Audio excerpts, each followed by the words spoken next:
Okay, good evening and a warm welcome to yet another biography event. My name is Kai Bird and I'm the director of the Leon Levy Center for Biography, a wholly unique institution hosted by the Graduate Center of the City University of New York and founded by Shelby White and the Leon Levy Foundation in the year 2007. I want to thank Shelby for her steadfast support to the Biography Center. It is her vision that makes this program possible. Please note that this is our last event of the calendar year 2022. Our next event will be on Tuesday, February 7th at 6:30 p.m. when I will be interviewing Professor Beverly Gage about her celebrated biography, G-Man, J. Edgar Hoover and the Making of the American Century. But tonight I am delighted to introduce a panel of biographers about ancient lives. The panelists will include Francine Prose on Cleopatra, Peter Stothard on Crassus, and James Romm on Demetrius. This roundtable will be moderated by Daniel Mendelsohn. Please mark your calendars and register for this and our other events on the Leon Levy website. Please look for all these books also online at bookshops.org, a site that will lead you to our local independent bookstore. And now I'm going to introduce each of the panelists. Daniel Mendelsohn's books include An Odyssey, A Father, a Son, and an Epic, The Lost, A Search for 6 of 6 Million, a translation of the Greek poet Constantine Cavafy, and 3 collections of essays. His 10th book, 3 Rings, A Tale of Exile, Narrative, and Fate, was published in 2020. Francine Prose is the author of numerous books, including Lovers at the Chameleon Club, Paris, 1932, and Anne Frank, The Book, The Life, The Afterlife.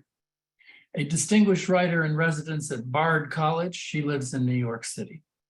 James Romm, editor of the Ancient Lives series, is an author, reviewer, and the James H. Ottaway Jr. Professor of Classics at Bard College.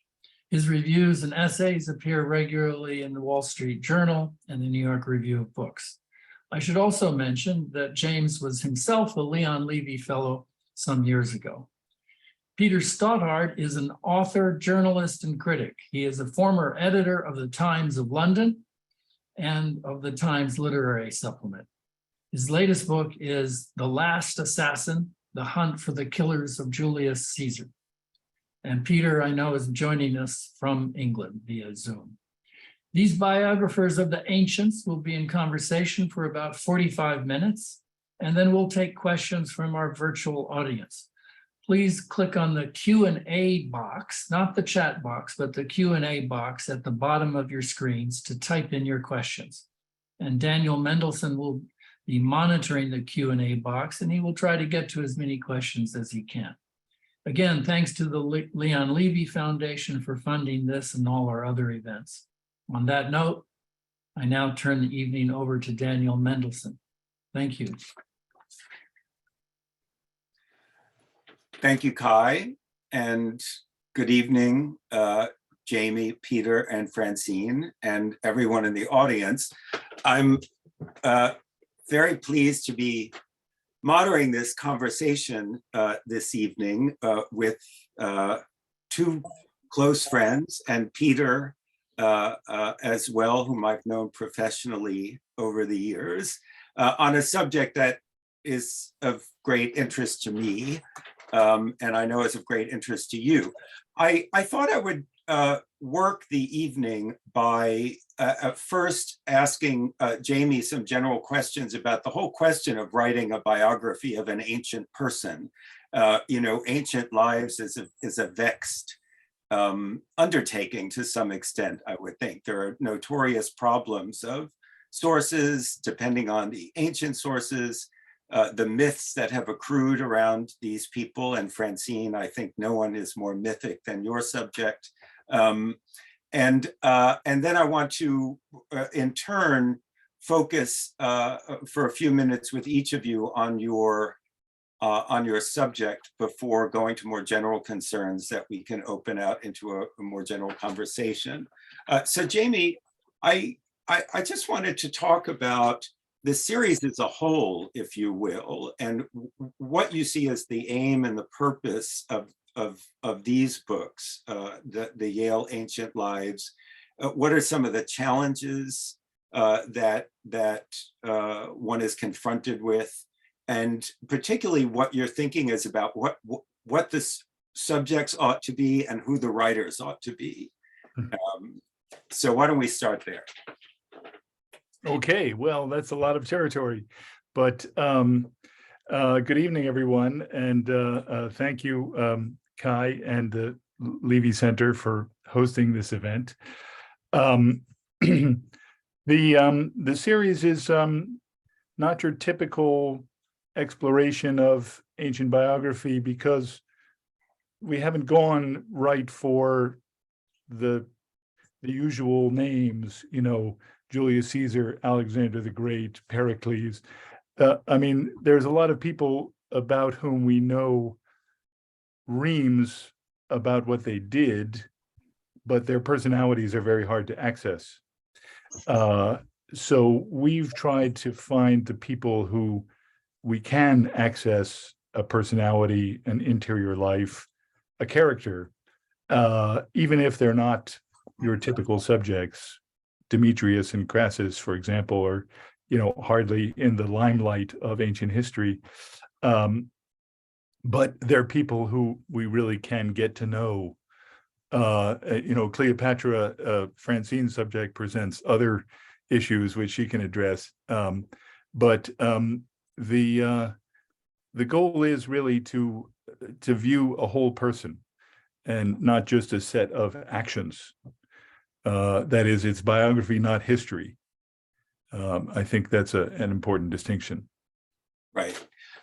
And having looked at all of the books, what really does come through is a sense of personality in all three cases, which is, not always the case when reading ancient biographies, especially the way that most of us grew up thinking about history, which is all about events rather than personalities, much less psyches. So what is your thinking about how you marry a writer with a subject? Well, to be honest, I've simply allowed the authors to choose their subject, so thus far, because my feeling is the writer knows the person that they can connect with and whom they can bring out most vividly. So I've wanted to trust the authors on those choices. Now, I think you think of the authors first. We've picked the authors first and then allowed them to choose their subject. Yes, I can't say that will always be true, but thus far, that's how we've proceeded. Mm-hmm. Mm-hmm. So just to swivel toward Demetrius, so I think, of our three subjects this evening, Francine has, in a certain way, I would say maybe the hardest job, actually, because you've got the most dreck to wade through, to use the technical term. And I actually want to do this in chronological order. So I am going to start with you, Jamie, but it is interesting to think that all three of the subjects that we're dealing with tonight presided over or stood at critical moments in ancient history. All three of them were pivotal figures at moments of kind of tectonic movement in ancient history. Demetrius, as you say, Jamie, in your book, is a kind of the life of Demetrius is a sort of a through line, basically from the end of the classical to the beginning of the Hellenistic periods, and fills the tumultuous period following the death of Alexander, about which you've written another book, actually. Crassus is a crucial figure in the moment of the disintegration of the Roman Republic and the civil wars. And Cleopatra, of course, is a crucial figure a little bit later in the same disintegration of the Republic and the beginning of the Empire. And so I think it's a kind of happy coincidence that all three of these lives are really pivotal in our thinking about these moments in history. I'm guessing that people are not as familiar with Demetrius Poliorcetes as they are with Cleopatra, probably because Demetrius was not played by Elizabeth Taylor in a film. So Jamie, can you just tell people a little bit about why you think Demetrius deserves a biography? What is it about him? I mean, I always see him as a kind of a tragic figure, almost, a sort of a person of enormous promise, and a kind of glamour, actually, who never quite got what he wanted, was sort of thwarted. And I'm going to turn my background into a poem by Cavafy, one of my favorite Cavafy poems, which is about Demetrius and how he he knew that his number was up, had the dignity to walk away rather than cling too much. So why don't you tell us a little about why he's worth thinking about? Well, he's just an incredibly colorful character to begin with. He's the one life where Plutarch begins.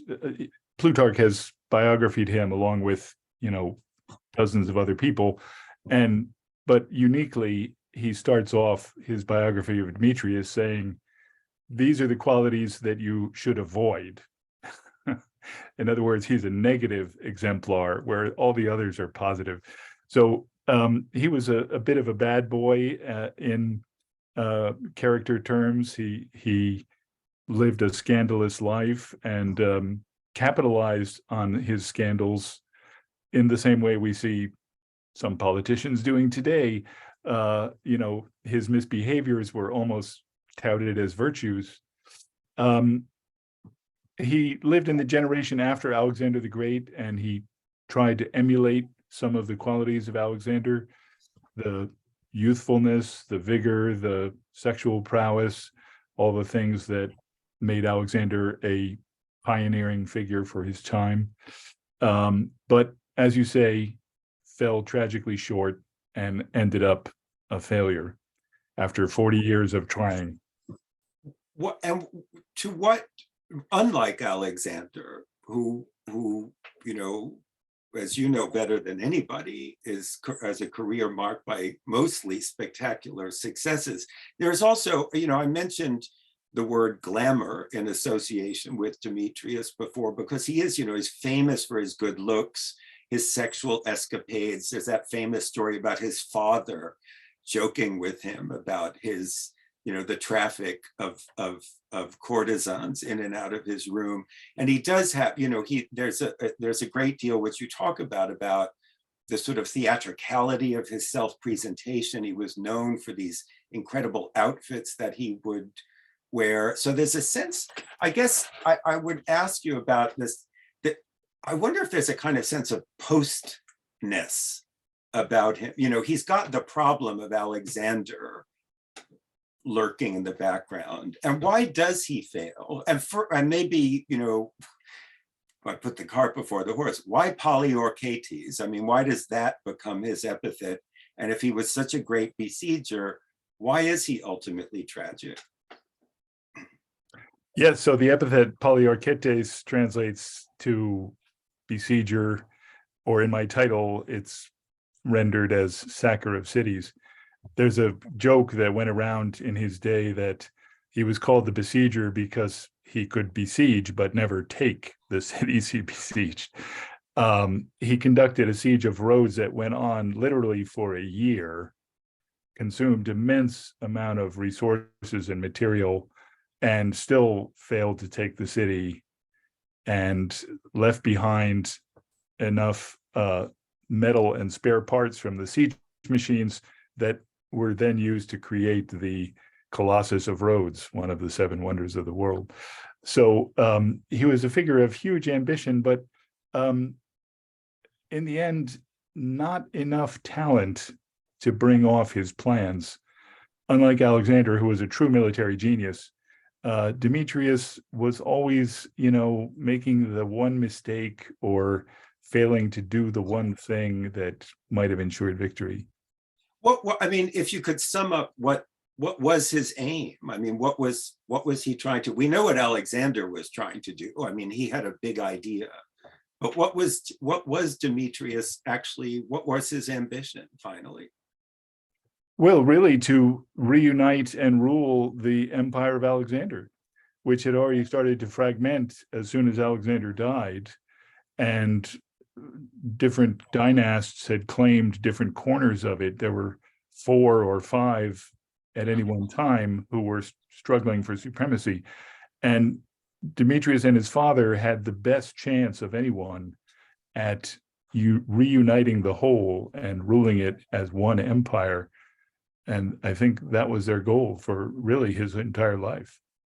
And is there anything to be learned from the fact that he didn't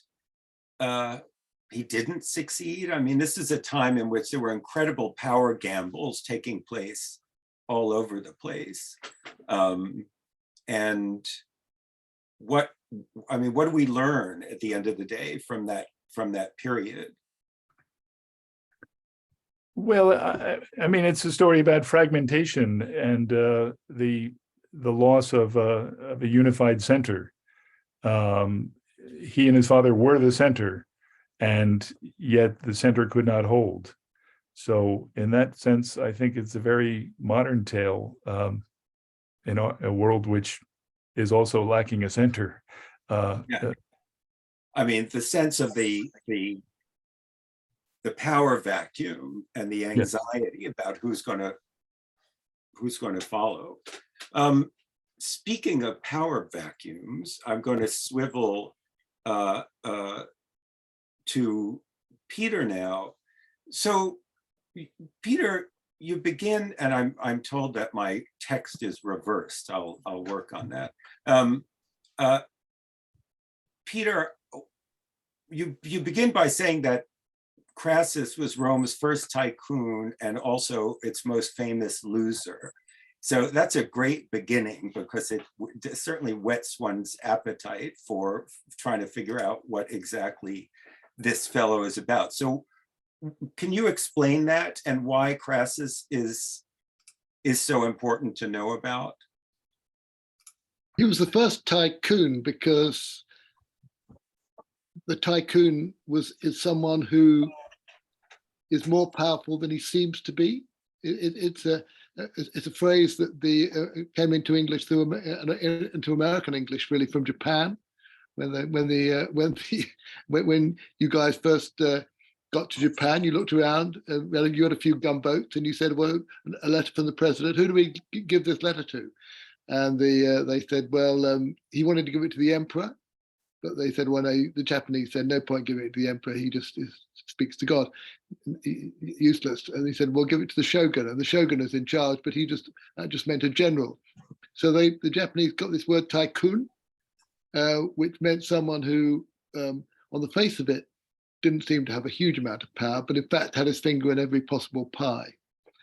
And these kind of people are important, and they weren't always don't need necessarily to be rich. Abraham Lincoln was called a tycoon, but they do have to have that particular ability to be the spider in the middle of a web and to influence places where you don't necessarily think they're influencing. Now, those kind of people, unlike the generals and great orators, are a very modern kind of politician. We now have far more tycoons and spiders in webs than we do warlords. I mean, in most parts of the world, and so for that reason, he's an important character to try and understand, because he's left his fingerprints on the modern world rather more than some of the more famous guys. Right. And so sketch in for people. I mean, Crassus is a key figure in the end of the Roman Republic. He's associated with Julius Caesar, his great ally, his great friend. He has a less great relationship with Pompey, the other triumvir. But if you could give people a sense of what was going on and what was Crassus's sort of role. And then, of course, I think if anybody knows about Crassus, it's because of his role in the suppression of the slave revolt of Spartacus, which is his great claim to fame. And I have behind me a picture of Laurence Olivier playing Crassus in the great movie Spartacus. But why was he important politically? And briefly, what was his role in the Spartacus uprising, and what did he get out of that? How did he play it? Well, you can pretty much forget about Spartacus in terms of his importance at the time, because a slave revolt was however dangerous and however much people might have been afraid of it, was really no big deal for anybody to put down a slave revolt. Crassus knew that. He only got the job because several other guys had messed it up, and he hadn't done a lot of soldiery up to that point. But it was an organizational job to destroy Spartacus. It basically involved, building barricades, bribing sailors, doing all the stuff that he normally did in Rome. So it was a grubby military thing. He knew it was at the time. He was never going to get a triumph. And as soon as it had done, the Romans just wanted to forget about it immediately. And in fact, everybody forgot about Spartacus until the middle of the 19th century, Italian unification and looking for, and then the communists, the Marxists gave a really big boost to Spartacus because they were desperately looking for kind of radical anti-heroes who, were going to be what they wanted. And of course, as soon as you created Spartacus as a great hero, there could only be one villain, and that's where Laurence Olivier and the movie came in. That was a movie in the 60s when everybody, it was that was the dividing line, communists and capitalists, and whose side were you on, and everybody and the Hollywood in particular wanted, radical heroes, and Crassus was the opposite of that. So that picked up on one narrative about Crassus, that he was basically a bad guy who destroyed a slave rebellion, but that would have meant nothing at all to the Romans. What was important to the Romans was that he created Julius Caesar, effectively, as a balance against Pompey. He played the politics that we now understand so well, whereby if you've got money and you can organize yourself money, you don't have to march around Gaul killing people. You don't have to go around and lead armies into uncomfortable places. You can stay at home and you can just build up one guy and build down another. You can bribe, you can pay, you can organize and become the third person.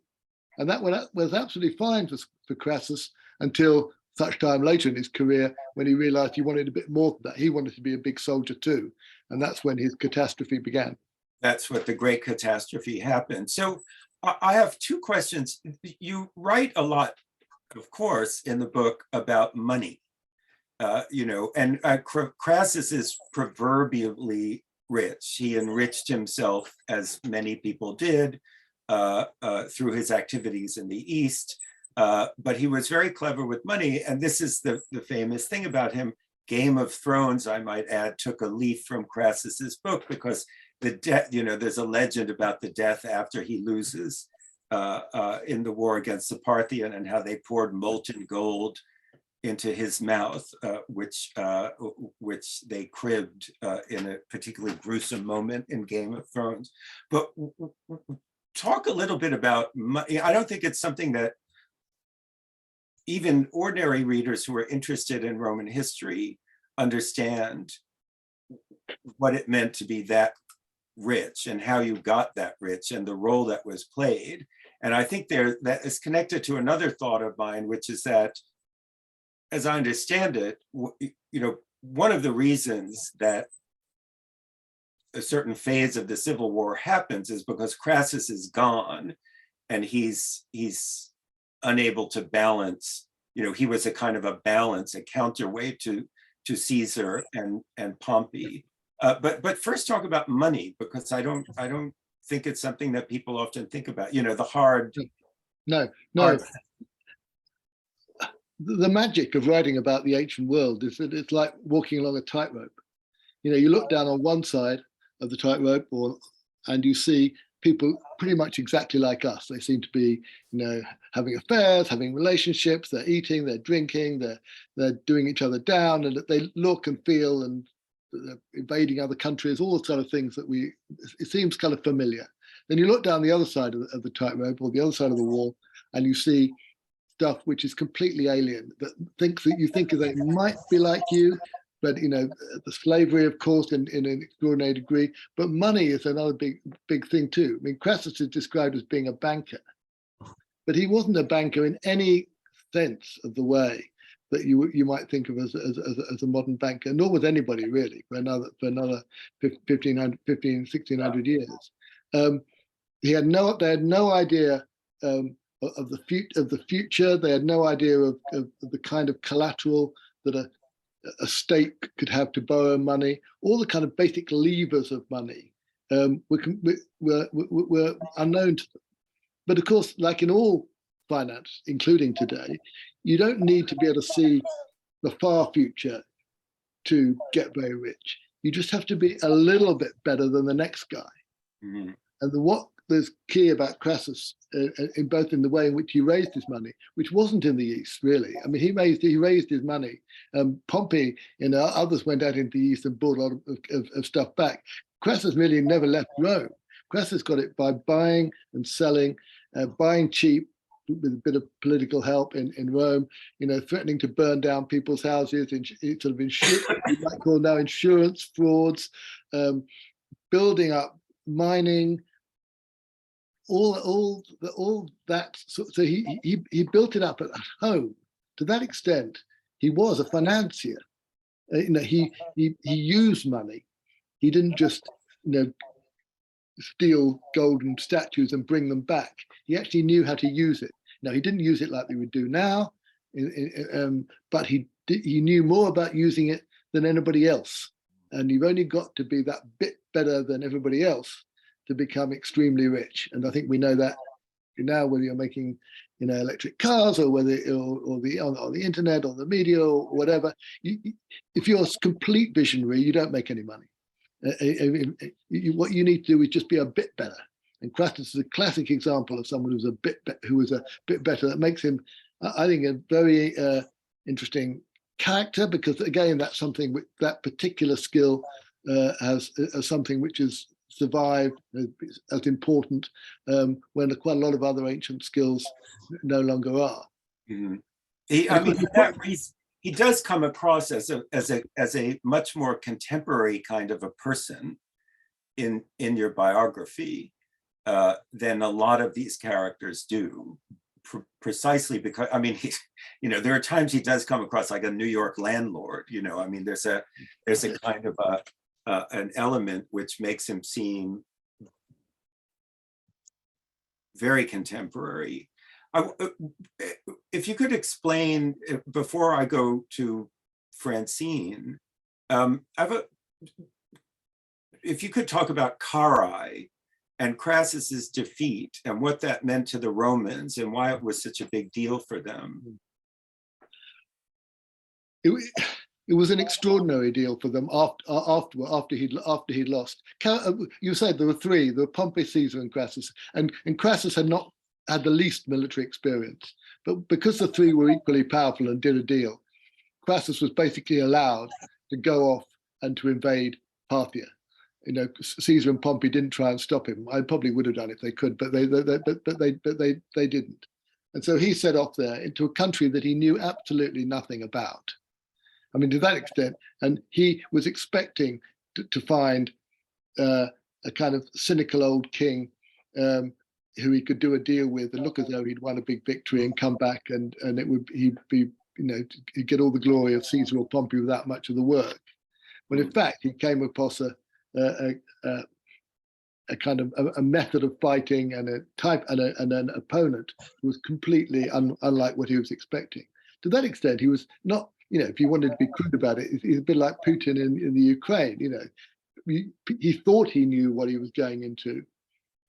I think he thought he was getting some old Soviet type king who would he could do a deal with, and in fact he got a sort of Zelensky of the desert. He got a kind of extremely inventive young opponent who used techniques that he wasn't remotely expecting, and so his hubris in doing that was smashed to such an extent that it took generations before the Romans didn't like and didn't expect defeats like that, and took a long time to get over it.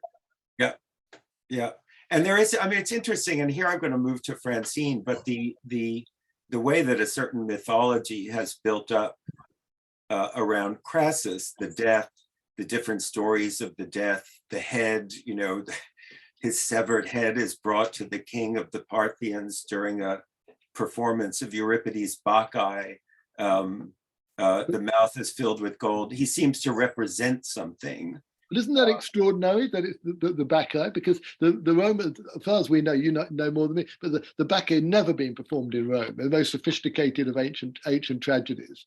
There was Crassus treating these people like barbarians, and they were putting on shows of Greek plays of the sophistication that was vastly greater than anything possibly in Rome, where they translated the odd comedy rather often not very well, and so there he was. The fact that his head turns up as a prop in a Greek play was obviously a big deal. Now for Plutarch, who was trying to make moralistic points about this obviously was too good a story to turn down, and people, you could be skeptical about exactly what part this head did play in the play, but it does show something very powerful about the way in which the Romans underestimated their Greek, the Greekness of the Parthians, who were, to that extent were very much like in the wake of the successes of Alexander the Great.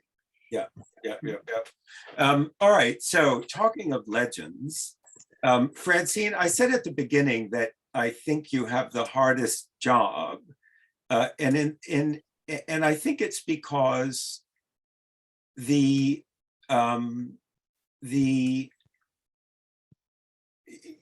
legends about Cleopatra seems more than these other characters. People who study the classics know about Demetrius, know about Crassus. It's part of the fabric of these crucial moments in the history of the country. Cleopatra is a different case. And I want to start out in a bizarre way by mentioning to the audience that you have also written a kind of meta-biography of Anne Frank, another character around whom myths have gathered in a way that it makes it very difficult to know the life and know the person. And your book about Anne Frank, I thought, is a kind of good preparation for working on Cleopatra. So you begin your book by saying, in a very self-conscious way, that this is going to be a feminist approach. And I guess I want to start by asking, why is that necessary? Why has Cleopatra been a figure that attracts a certain kind of biographical energy and a certain kind of judginess? And what was it like for you to sort of try to hack your way through that? I love that word, judginess. I have to say, I use it whenever I can.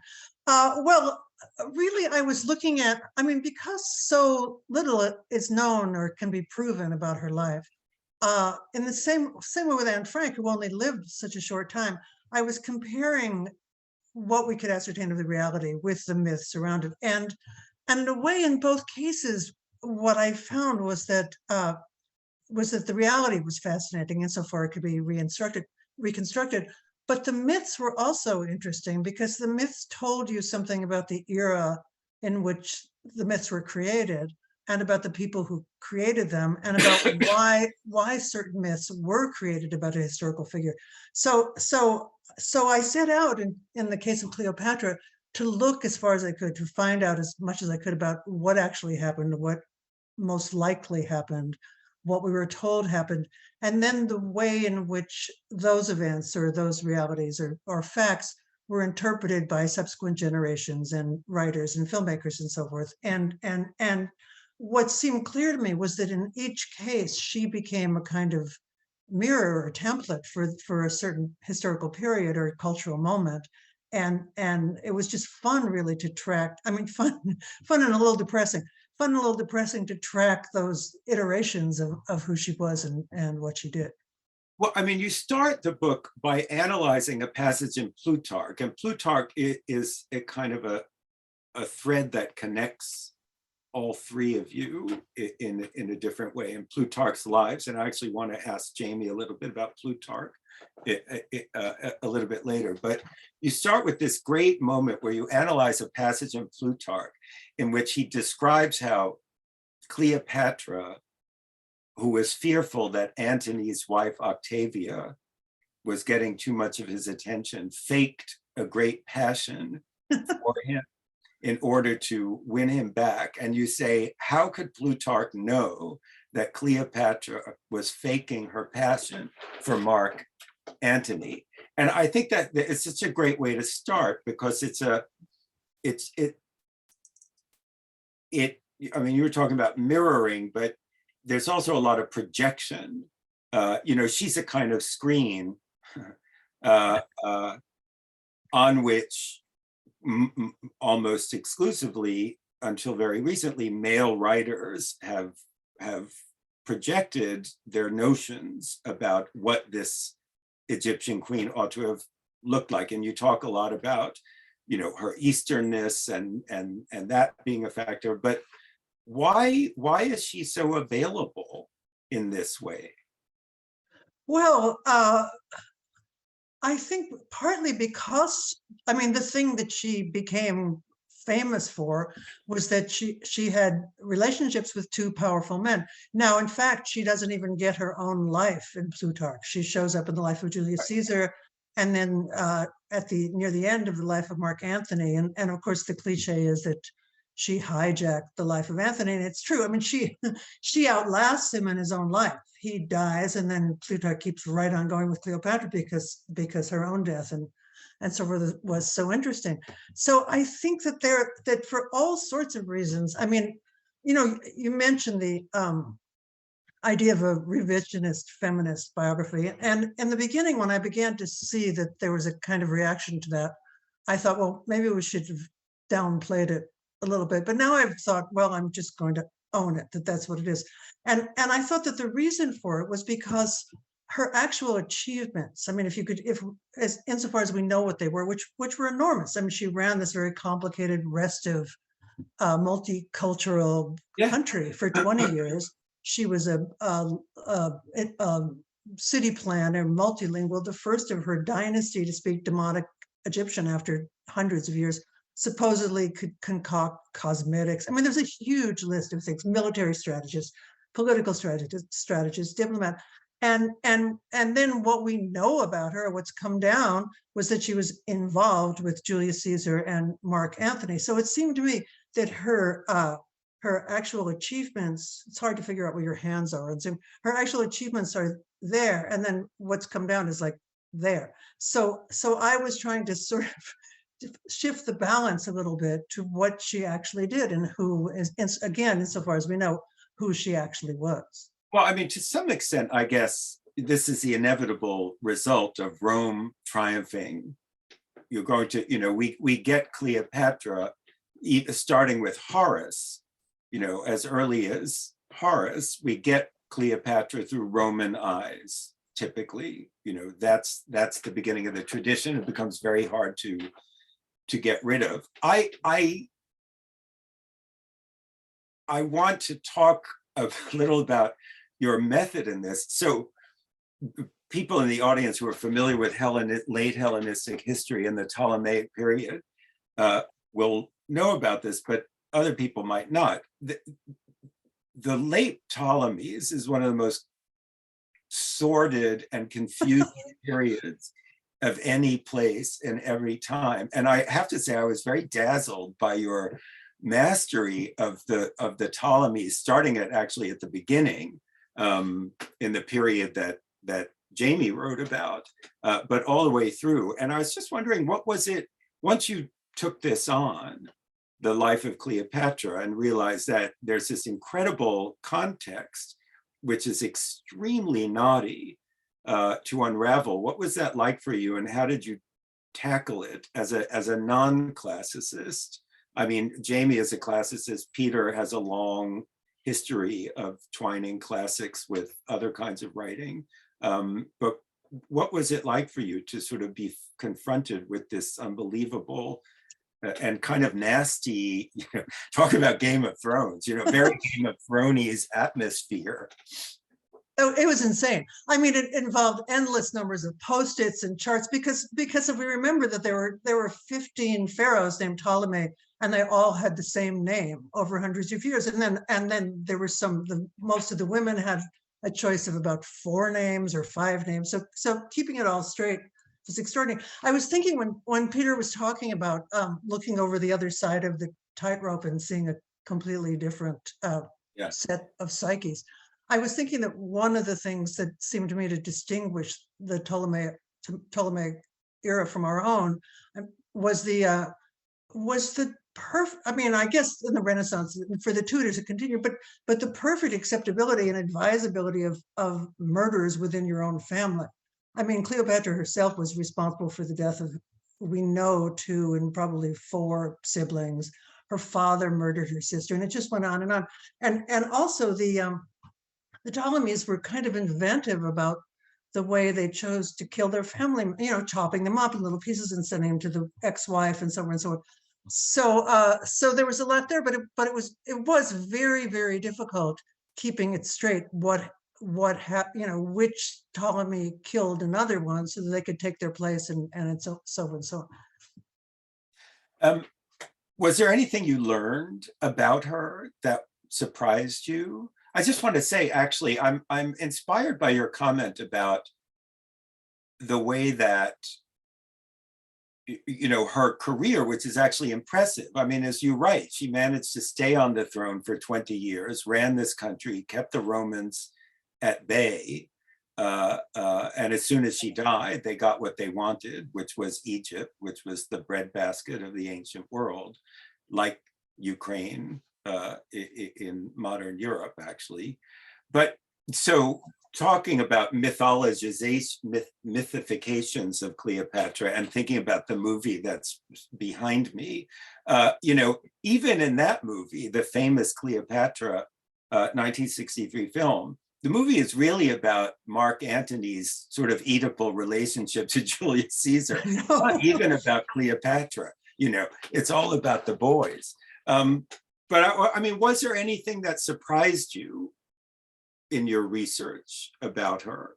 Well, to be perfectly honest, I went into it knowing what everyone knew, which seemed, I mean, that is, who the Elizabeth Taylor version, let's say, which is just full of inaccuracies of all sorts, knowing what everyone knew, and then trying to weigh that or measure that against some sense of what actually happened. So in a way, everything surprised me that I learned because I really knew so little. Also, I have to say that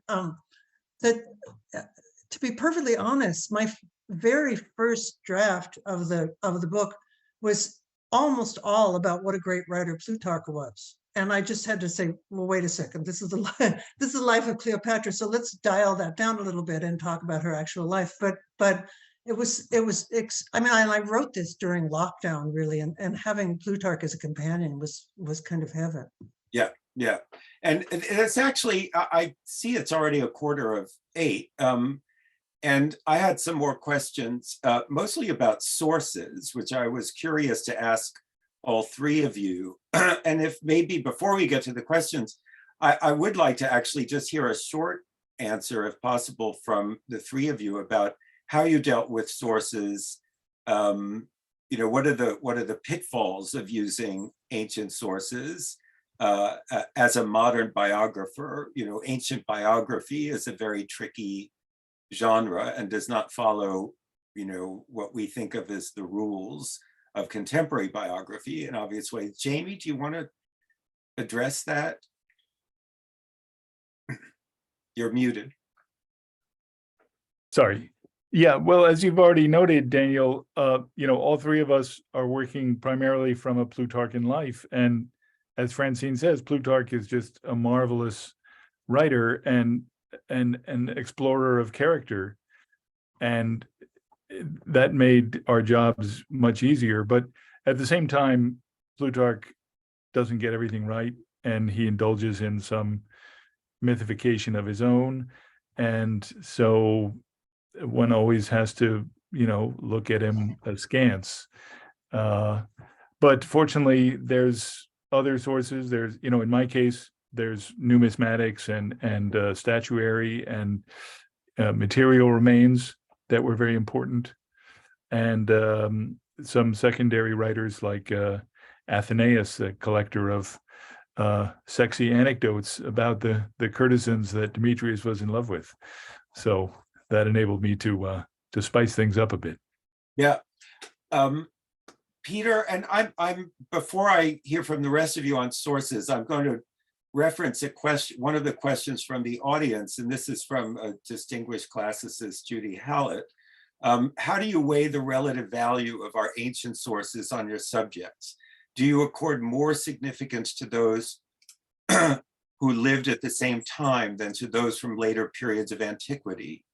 To prose historical authors than to poetic, flagrantly fictionalizing texts? What writings did you find most helpful? Were, for example, Graves' Claudius novels models in any way for your own writing? Peter? The glory of the first century BC is that we have really so many sources. Sometimes people say, well, how can you possibly write about these things that were, so long ago? How can you possibly know? But in fact, that the period that I'm writing about, the period that Cleopatra lived in, we know more about what happened in that period from more sources than we do probably for any other period for another sort of 1500 years. So we mustn't be shy of that. There is the stuff to know. And on Crassus, we have a range of contemporary sources looking at him from different angles, which is very important for a biographer. So we have sort of Cicero's view. Cicero was like a kind of beholden to Crassus because he, borrowed money from him and bought a house from him cheaply, I'm sure. But also was very superior to him and really thought he was a bit vulgar and would preferred his son, who he thought was better material. We have the works of. So we have Cicero's works, we have Sallust's work, we can't go into them all, but we have Caesar's own take on what was going on. It's an astonishing document. We have people writing about the story fairly soon after after the death. Now, some of them, now to take out that, some of them are moralists, some of them are trying to tell you the truth, some of them are trying to make points. But the key thing for a non-specialist is to understand that we're really amazingly fortunate, and this period had such an enormous impact upon our sense of history and our European and American sense of what history was. And it starts from really a lot of material which we've got able to use to write about biography as well as about history, as well as history. And Francine, what about you? What about sources for you? And it's especially interesting, I think, in your case as a non-professional classicist approaching this. So how did you go about evaluating? Well, there was a lot of fascination with Egypt in the ancient world. I mean, some of it exoticized and most of it exoticized. So there were other writers who were writing about Egypt during that time. I mean, Cassius Dio and Diodorus Siculus and Strabo. I'm pronouncing their names all wrong, probably. But so I could read and compare them against each other and use them together to kind of give me a larger picture of what life was like at that time. I mean, of course, it was seen through a kind of skewed lens, but I could reconstruct certain things from the congruence of among these writers. Mm-hmm. There's another question about,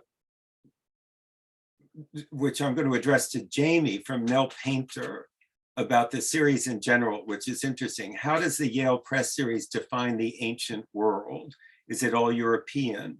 Does European include the Balkans and North Africa, Kush, Bulgaria, Persia, Nigeria? How do you pick the authors?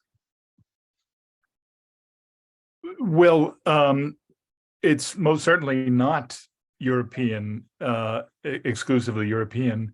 The very next volume coming in the spring is of Ramses II by Toby Wilkinson, and then we subsequently have Mesopotamian, Indian, and well, Augustine is, North African, at least geographically. So yes, we try to diversify geographically and also in gender terms, because we've tried to bring forward as many women as we can. The problem of defining ancient, yeah, we haven't got a firm boundary line. We, roughly speaking, we treat ancient as pre-Christian, but then we're also commissioning a volume on Perpetua, who was in a Roman pagan context, was a Christian martyr. So it's not a hard and fast distinction. Yep. Here's an interesting question from Gregory Marks. Sorry, I'm going to make it live so you guys can read it. Speaking of moralists, many Roman figures and their commentators emphasize moral elements besides those mentioned. I'm thinking of Suetonius, Cato, the condemnation of Euxus, etc. Answer how you like, but have we lost that ethical cautionary tale element in history, or are we better off without it? Do you feel like you had to edit out your own judgments, or did you find a role for an ethical take? That's interesting. And when I mentioned before that ancient biography follows different rules from modern biography, one of the key elements in that is that much ancient biography was written for moralizing purposes, or anyway, not to give a straight account of a life, whatever that means. No, absolutely. Plutarch had many different moralizing purposes. When he was writing about Crassus, his main aim was to because he was writing for both a Greek and a Roman audience, and he wanted to reassure the Greeks who'd lost a lot of their power to the Romans that they, had lots of great people in the past who were just as good as the Romans. And if you found a Roman who was extremely greedy and seemed to have many moral vices and came to a bad end, and he had already written most of the story about Caesar and Pompey, he was able, with Crassus, to focus pretty much only on the bad bit about how a greedy guy comes to a sticky end. And so that's one of his moralizing purposes. And in fact, that's something we get quite a lot. That is, again, something which has hardly died, has it? With a lot of, many a life is designed to show how wrong or right the person who lived that life was. Right, but I think I want to hear from you, Francine, because I think it's quite interesting. Is it possible to write biography without moralizing, in some sense? And I would say, and the reason I was thinking of you for this, Francine, is because I think there's maybe not moralizing, but there's certainly an ethical stance, for example, that I think you took in your Anne Frank biography about the ethics of a certain kind of mythologizing, and I, as I said, I suspect there's something of that going on in the Cleopatra. So, I mean, is it possible to write neutrally about these figures? Well, in this case, I felt that I was writing against moralizing. I mean, that is, there'd been so much moralizing about Cleopatra and so much condemnation of her slutty ways and so forth, that I felt that I was trying to remove that aspect from what I was writing insofar as possible. Right. I guess right. No, I'm agreeing with you, but I'm saying there's an ethics behind what you're doing. Well, I felt that, what I did feel that it was revisionist. I mean, I also found myself moralizing as in the later parts of the book, talking about the ways in which she had been seen. I mean, and the ways she was characterized by the Renaissance and so forth, and the Orientalist paintings. And then how could one read about the fortune that was squandered making the film behind you and not have some sort of moralistic reaction to it? I mean, I think against what it crept into the narrative. I mean, millions and millions of dollars were spent making that horrific film. Right. I'm actually a great fan, but we'll talk about Or not. Joe Mankiewicz. How bad can it be? I'm going to swivel to a question for Jamie. The Yale series suggests there is a demand for biographies of the ancients. Is there a resurgence of interest? And if so, why do you think that would be?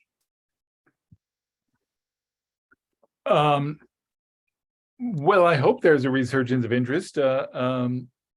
It remains to be seen, I guess. But I think that, the plain fact is that a lot of these people have not really been written about in a way that a general reader can really plug into.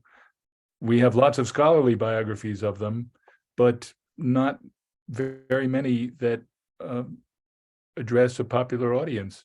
So that's really our objective. These stories, to me, they leap off the page. It's like impossible not to be interested in them. And so if we can simply get the reader past any fear or sense of estrangement they have from the ancient world, my sense is that they will catch fire. I think, and I began by saying that what struck me about all three books is the sense of in as much as it is possible to sort of be in the heads of these people, all of whom had interesting lives, but presumably inner lives as well. And it's a very interesting question from one of the audience members, and this is the thing you really run up against as a classicist in general, thinking about the ancient world. Are there differences between the ancients and us that might make them unknowable finally? I mean, part of the project of biography or writing about anything in the ancient world is making it apprehensible to a modern audience. And of course, the way to do that, the famous relevance question, how do you make it relevant? But it is something we think a lot about as classicists. Are there things about these people, the way they live, their sexual mores, their ideas about psychology, those kinds of things that make certain aspects of these lives ultimately impossible to bring over? I think it's a very interesting question. Well, I think the intensity of their belief of what we would now call superstition, their superstitions, I mean, the seriousness with which they took omens and prognostications and oracles and so forth. I think it's very hard for us with our belief in science and probability and so forth to begin to take it as seriously and to feel the kind of dread that they felt in certain situations now, given who we are. Mm. Peter, any thoughts? I think it's such an interesting question. Yeah, their superstitions were different, but they're also curiously the same. I think I can understand people's superstitions, and I can also understand people using superstitions of themselves and other people for political purposes. So, I mean, Crassus probably did have some belief in the bad omens that people said, that he'd ignored when he went off to Carrhae, but he would also but he could also perfectly and cynically use good ones for purposes that he wanted to make happen. And I think all that is people's use and abuse of both public religion and their own personal beliefs for political ends is something which I would, there are many things that are totally alien and are difficult to get their head around, but I think that is one which connects, to us and to most times. I mean, I think at this sort of famous story that you always tell when you're teaching the Sophocles Oedipus, because we, as post-Freudians, we have psychology, we have a vocabulary of psychology that was not available in the ancient world. And they had, so, people always say, well, sex with the mother, incest, blah, blah, blah.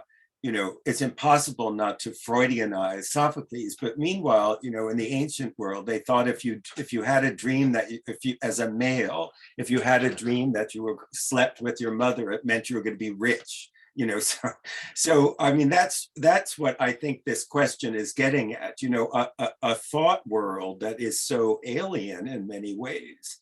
So Jamie, I see we're actually over time. So why don't you, that'll be our last thought, but what are your thoughts about the inaccessibility of the way that these people thought? We often concentrate on the similarities, and that's what's often exciting to us. We were talking to Peter about Crassus, and I said he was like a New York landlord, and there are these recognizable bits, but are there things that are just impossible for us to think ourselves into as biographers of ancient people? It's a good question to end on.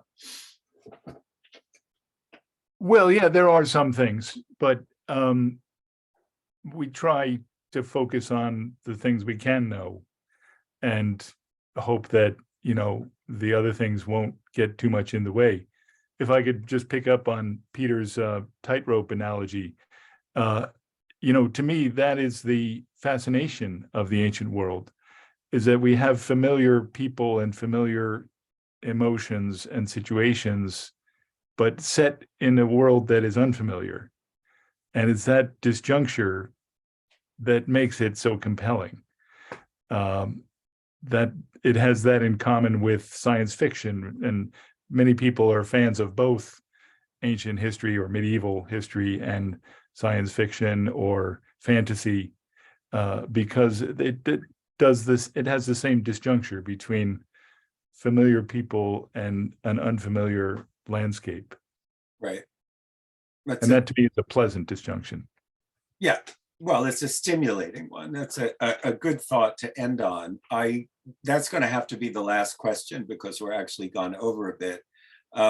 We all I thank the three of you, and we all thank the Leon Levy Center for making this possible, and to Shelby White for her generous support of this event.